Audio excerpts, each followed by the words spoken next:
आजकल जंगल में रोज बारिश हो रही थी। पक्षी इस बारिश की वजह से कठिनाइयों का सामना कर रहे थे। वहीं कालू का बेटा जग्गू रो रहा था। मम्मा, मुझे भूख लगी है, कुछ खाने को दो मम्मा। जग्गू, चुप करके सो जा। देख नहीं रहा है बाहर कितनी तेज बारिश हो रही है। हम भोजन लेने नहीं जा सकते। मम्मा, भूखे पेट नींद नहीं आ रही है।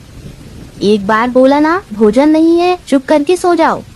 अरे गोरी, इसमें जग्गू का क्या कसूर? उसे इस तरह मत डांटो, बेचारा 3 दिनों से भूखा है। कालू जी, आप कैसे भी करके थोड़ा सा भोजन लेकर आए। गोरी, कल मैं गया था भोजन लेने, लेकिन हर तरफ बस पानी ही पानी है। जंगल में तो कहीं भी भोजन का नामो निशान तक नहीं है। मुझे पता था कालू जी, आप यही बोलोगे। मैं अपने बच्चे को और तड़पता नहीं देख सकती। मैं जा रही हूँ भोजन ढूंढने।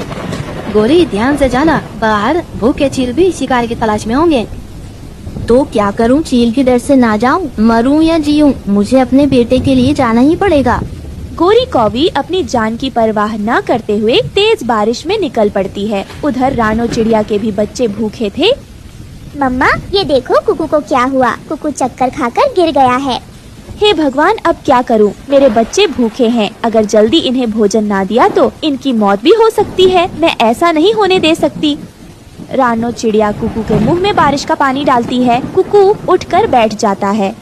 कुकू बेटा, अब आपकी तबीयत कैसी है? मेरी तबीयत ठीक है मम्मा, पर मुझे भूख लगी है। हाँ कुकू बेटा, मैं जानती हूँ आपको भूख लगी है। भोजन न करने की वजह से आप दोनों को कमजोरी हो गई है। इसी वजह से आपको चक्कर आ गए। ऐसी बारिश में मैं कहाँ से भोजन ढूंढ कर लाऊं? दूर दूर तक जंगल में पानी भरा हुआ है। तो मम्मा, क्या हम बिना भोजन के मर जाएंगे? नहीं गुड़िया बेटी, मैं ऐसा नहीं होने दूंगी। आप कुकू का ध्यान रखना। मैं भोजन ढूंढने जाती हूँ। बच्चों, तेज बारिश हो या आंधी तूफान, मुझे भोजन ढूंढने जाना ही पड़ेगा। रानो चिड़िया भी भोजन ढूंढने निकल पड़ती है। रास्ते में उसे एक भूखा चील पकड़ लेता है। हो गया मेरे भोजन का इंतजाम, हो गया। कितने दिनों से इस बारिश की वजह से मैं भूखा था, लेकिन आज शिकार खुद चलकर मेरे पास आ गया है।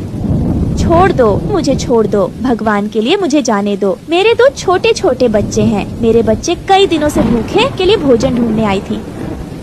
चुप, एकदम चुप। अगर तुझे छोड़ दिया तो मैं भूखा मर जाऊंगा। आज तो मैं तुझे खाकर अपनी भूख मिटा कर ही रहूंगा।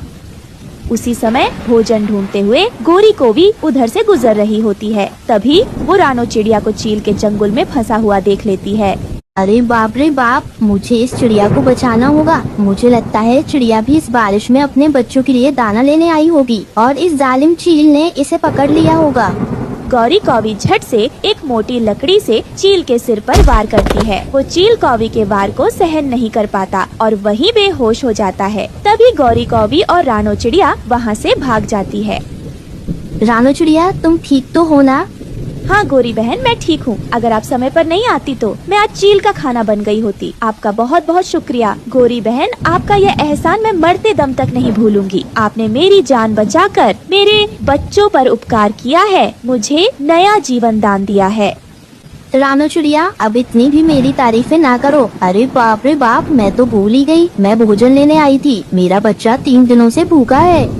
गौरी बहन, भोजन लेने तो मैं भी आई हूँ। बच्चों को कमजोरी से चक्कर भी आने लगे हैं। चलिए हम दोनों साथ साथ भोजन ढूंढते हैं। थोड़ी दूर जाने पर रानो चिड़िया गौरी को रोकती है।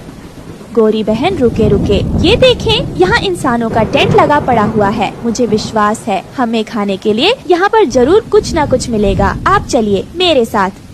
फिर वो दोनों खाना ढूंढने लगती है। तभी रानो चिड़िया को वहाँ मैगी परी हुई दिखाई देती है।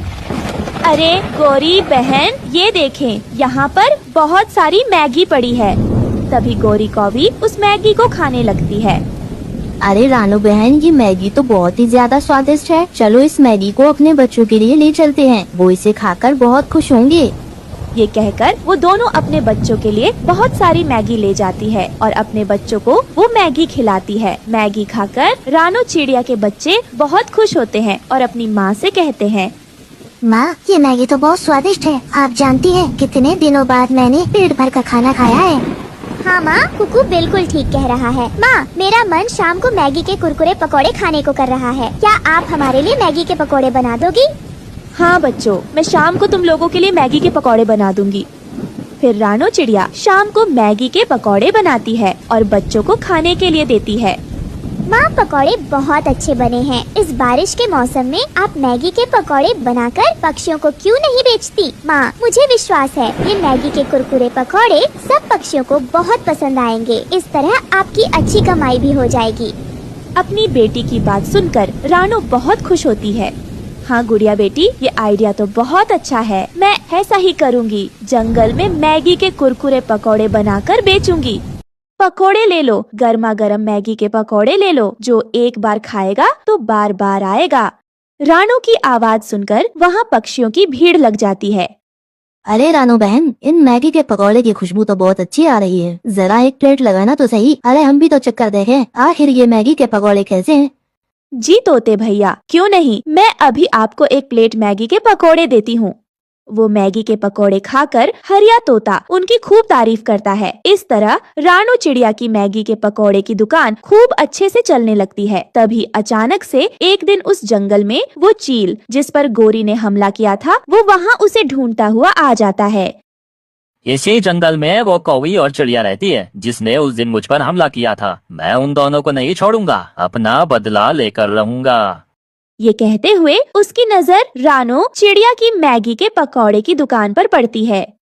अरे ये तो वो ही चिड़िया है जिसे मैंने उस दिन पकड़ा था, पर उस दिन कौवी ने इसे बचा लिया था। लेकिन कोई बात नहीं, आज इस चिड़िया से अपना हिसाब पूरा कर लेता हूँ। उस कौवी से बाद में निपट लूंगा।